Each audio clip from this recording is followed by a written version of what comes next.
As-tu déjà eu l'impression que ton chat voyait quelque chose que toi, tu ne pouvais pas voir? Le Père Pio, l'un des saints les plus mystiques de l'Église, avait une mise en garde surprenante à propos des chats, que beaucoup ignorent encore aujourd'hui. Ce qu'il a révélé à leur sujet pourrait complètement changer ta façon de voir ton animal de compagnie et expliquer certains comportements étranges que tu as peut-être remarqués sans jamais les comprendre. Il y a quelque chose que le Père Pio savait sur les chats, que peu de personnes connaissent, et cette information pourrait te protéger sans même que tu t'en rendes compte. Avant de révéler ce mystère, je dois te raconter un fait bouleversant survenu à San Giovanni Rotondo, quand un simple chat changea à jamais la vie d'une famille en détresse. Une mère désespérée avait voyagé depuis Naples avec sa fille de 8 ans, qui souffrait de terribles cauchemars nocturnes. Les médecins n'en trouvaient pas la cause, et aucun traitement ne fonctionnait. En arrivant au couvent, quelque chose d'inhabituel se produisit. Un chat errant s'approcha directement de la fillette et se frotta contre ses jambes. Le Père Pio, observant la scène, sourit et dit quelque chose qui laissa tout le monde stupéfait. Celui qui peut mieux l'aider que moi est arrivé. Ce qui se produisit ensuite surprit tous les témoins et confirma ce que le Père Pio enseignait depuis des années en privé sur ces animaux mystérieux. As-tu un chat chez toi, ou connais-tu quelqu'un qui en a un?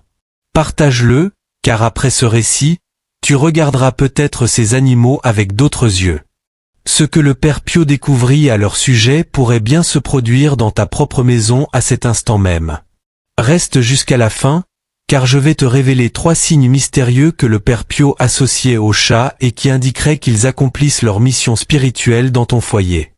Le 3e est si surprenant que très peu le connaissent, et il pourrait expliquer pourquoi certaines personnes vivent des changements inexplicables après avoir accueilli ces animaux. Pour comprendre pleinement ce que le Père Pio affirmait sur les chats, il faut d'abord saisir leur sensibilité spirituelle extraordinaire. Le Père Pio n'était pas un saint ordinaire, il avait le don de voir au-delà du voile séparant notre monde du monde spirituel. Il était capable de percevoir des réalités invisibles aux autres. Pendant plus de 50 ans, il porta sur son corps les stigmates, les blessures du Christ, et il pouvait lire dans les cœurs.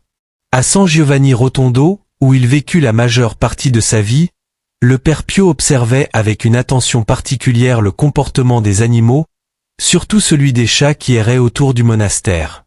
Selon les témoignages de ses confrères, le saint entretenait une relation singulière avec ses félins. On le voyait souvent leur parler à voix basse, comme s'il leur confiait des secrets que seuls eux pouvaient comprendre. Les animaux perçoivent ce que nous avons oublié de voir, disait-il à ses disciples les plus proches. Cette phrase prenait tout son sens lorsqu'il s'agissait des chats, qu'il considérait comme des créatures investies d'une mission spéciale dans ce monde. Ce qui rendait sa vision des chats si extraordinaire, c'est que le Père Pio les voyait comme des sentinelles spirituelles. Pour lui, leur présence dans nos foyers n'était jamais le fruit du hasard. Selon ses enseignements, les chats possèdent une sensibilité qui leur permet de détecter des présences ou des énergies échappant à la perception humaine. Un chat n'est jamais seulement un chat, disait-il à ses plus proches fidèles. Observe attentivement son comportement, et tu y verras les signes que Dieu t'envoie. Cette idée, bien que surprenante, trouve des racines dans des traditions spirituelles très anciennes, où certains animaux étaient reconnus pour leurs capacités extraordinaires. Le Père Pio racontait souvent que, pendant les nuits où ses douleurs physiques et spirituelles devenaient insupportables à cause de ses stigmates, un chat gris apparaissait mystérieusement dans sa cellule et venait s'allonger à ses pieds. Au matin, disait-il, ma douleur avait diminué, et l'animal disparaissait aussi silencieusement qu'il était venu. Mais il y avait encore plus surprenant. Selon plusieurs témoignages, le Père Pio affirmait que les chats pouvaient jouer un rôle protecteur dans les foyers abritant des personnes sensibles ou vulnérables spirituellement. Ce que peu de gens savent, c'est que le saint en vint à cette conclusion après un événement extraordinaire survenu en 1947. Une femme désespérée s'était rendue auprès de lui parce que sa maison semblait être le théâtre de phénomènes étranges qui terrorisaient sa famille. Bruit inexpliqué, objets déplacés, atmosphère pesante. Après l'avoir écouté attentivement, le Père Pio lui fit une recommandation qui laissa tout le monde sans voix. vous avez besoin d'un chat dans votre maison. Pas n'importe quel chat, mais un qui vienne de lui-même, sans être cherché. La femme, bien que confuse, suivit le conseil. 3 semaines plus tard, un chat noir apparut dans son jardin. Malgré le fait qu'elle ne l'ait pas nourri, l'animal insista pour rester. Contrairement aux superstitions associées au chat noir, la famille décida de l'accueillir, faisant confiance aux paroles du saint. Mais avant de te dire ce que le père Pio découvrit ensuite et la solution surprenante qu'il proposa, je dois te prévenir. Ce que tu vas entendre pourrait changer complètement ta perception de ces animaux mystérieux. La première révélation du père Pio à propos des chats, c'est qu'ils possèdent ce qu'il appelait la double vue. Selon lui, alors que nous ne pouvons percevoir que le monde matériel, les chats peuvent voir simultanément le monde physique et le monde spirituel. Cette faculté extraordinaire expliquerait pourquoi nous les voyons parfois réagir à des choses invisibles, fixant du regard un point vide que nous croyons sans intérêt. Lorsqu'un chat regarde un endroit apparemment vide, disait le père Pio, il ne voit pas le néant. Il contemple quelque chose qui existe sur un autre plan de la réalité. Cette idée concorde avec de nombreux témoignages de personnes ayant observé des comportements étranges chez leurs chats, surtout dans des maisons marquées par des drames ou abritant des personnes malades ou fragiles. Le saint de Pietrelcina confiait souvent que, durant les confessions les plus difficiles lorsque quelqu'un cachait des péchés graves, un chat apparaissait parfois près du confessionnal et miaulait sans arrêt. C'est comme s'il m'avertissait, expliqua-t-il un jour à un autre moine, comme s'il voyait l'état de l'âme que j'essaie de guérir. Un cas bien documenté eut lieu en 1950, lorsqu'une famille de Foggia vint le voir. Leur fille adolescente souffrait de cauchemars terrifiants et d'angoisses inexplicables. Les médecins et psychologues étaient impuissants. De manière surprenante, le père Pio leur recommanda d'adopter un chat mais pas n'importe lequel. Il doit venir de lui-même à votre maison, pas être cherché, précisa-t-il. 3 semaines plus tard, un chat tigré apparut dans leur jardin et refusa de partir.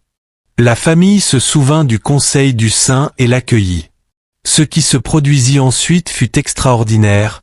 Les cauchemars de la jeune fille cessèrent complètement.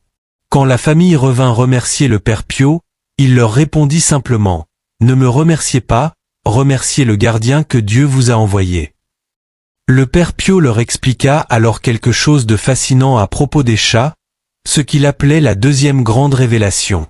Selon lui, ces animaux possèdent la capacité d'absorber et de neutraliser les énergies négatives.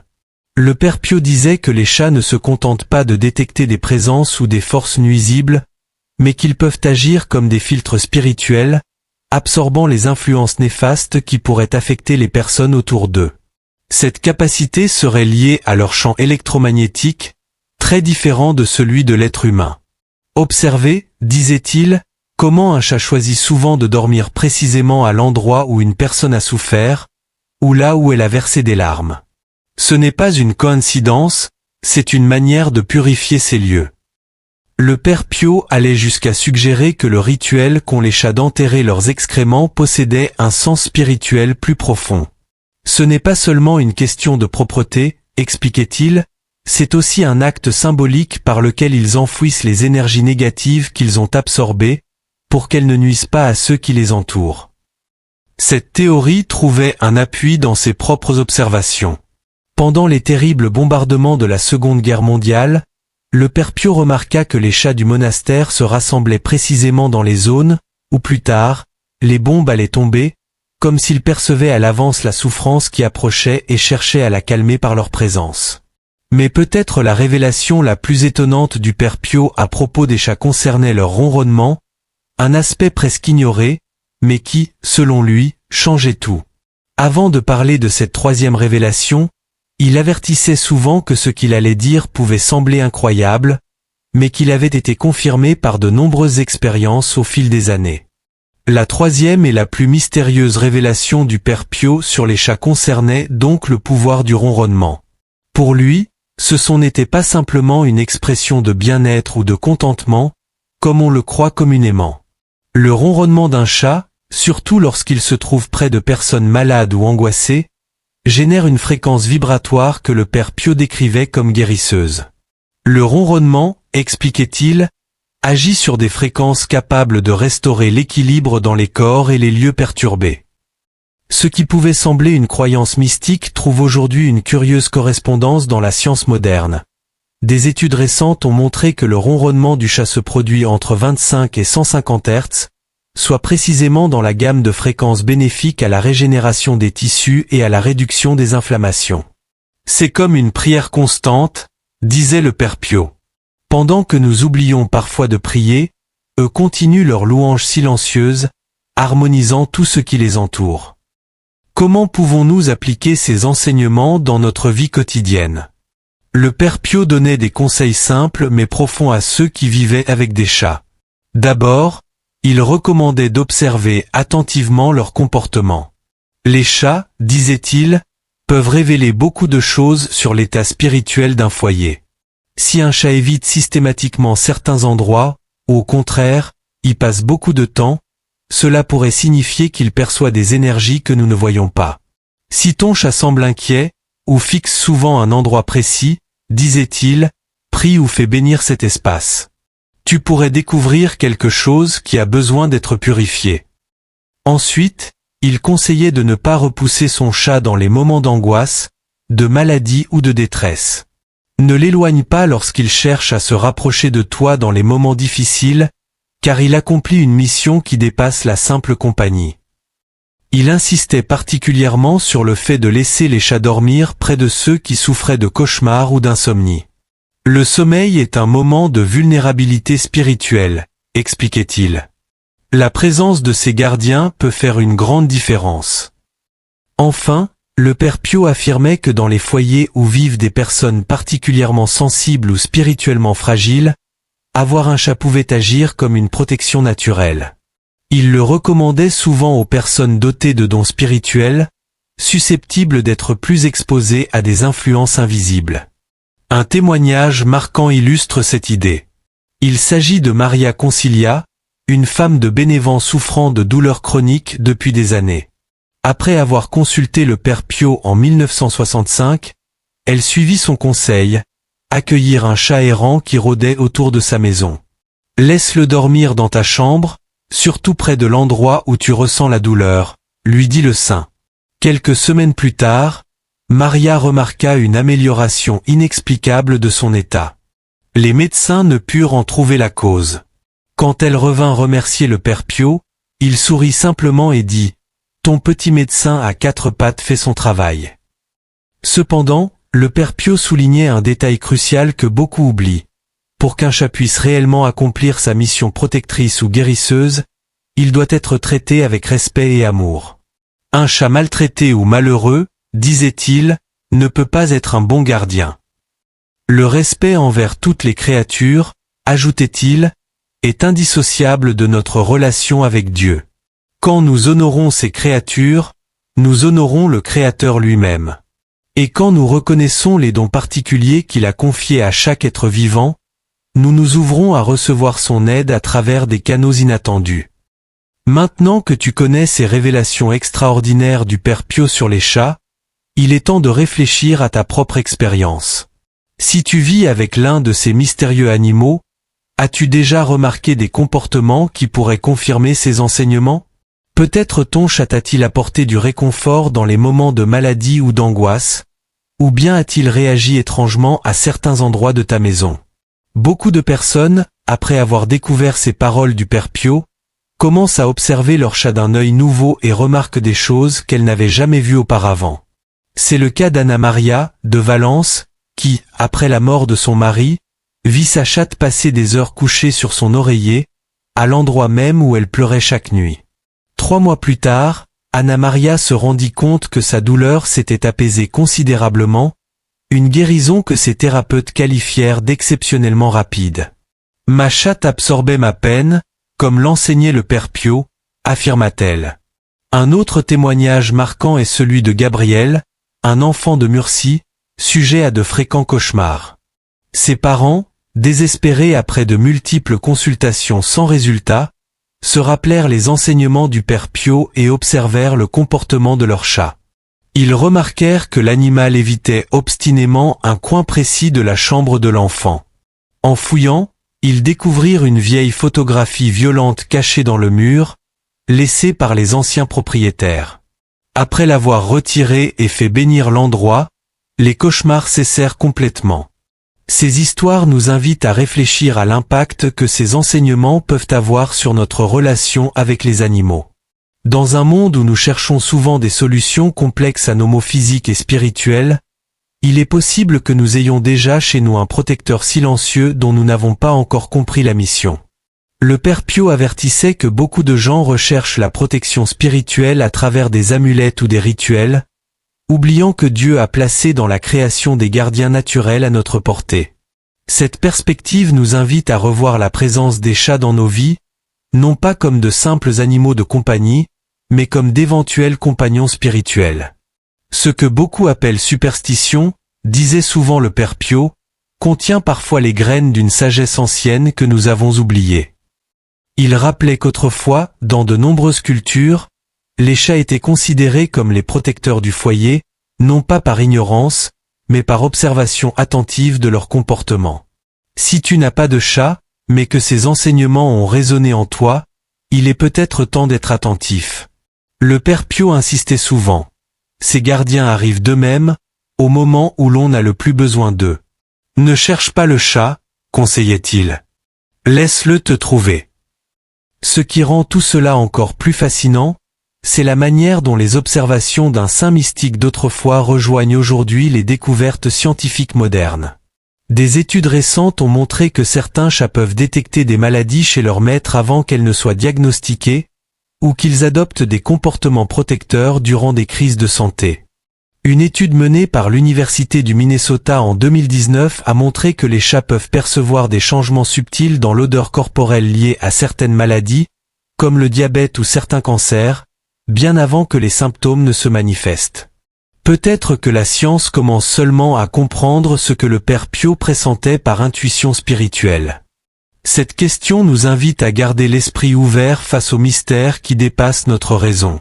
Mais avant de conclure, il faut mentionner une dernière mise en garde, essentielle selon le Père Pio, pour tous ceux qui vivent avec ces animaux extraordinaires.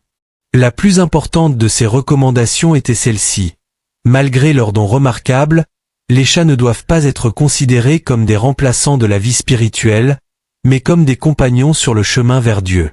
Le chat peut être un gardien, mais non un sauveur, rappelait-il souvent à ceux qui venaient émerveillés lui raconter les effets positifs de ces animaux.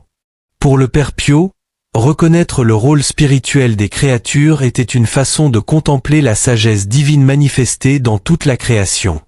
En chaque être, Dieu a imprimé un dessein, enseignait-il. Notre mission est de le découvrir et de l'honorer. Le saint de Pietrelcina expliquait que les chats, comme toutes les créatures, obéissent à un ordre divin, et que leur mission se réalise pleinement lorsque nous-mêmes vivons en harmonie avec notre nature spirituelle. Si tu veux que ton chat soit un véritable protecteur, disait-il, commence par ouvrir ton cœur à Dieu. Si ces enseignements du Père Pio ont trouvé un écho en toi, il te proposait 3 conseils pratiques. D'abord, traite ton chat avec respect et tendresse, en reconnaissant qu'il accomplit peut-être un rôle plus grand que la simple compagnie. La gratitude envers ces animaux était, pour lui, essentielle.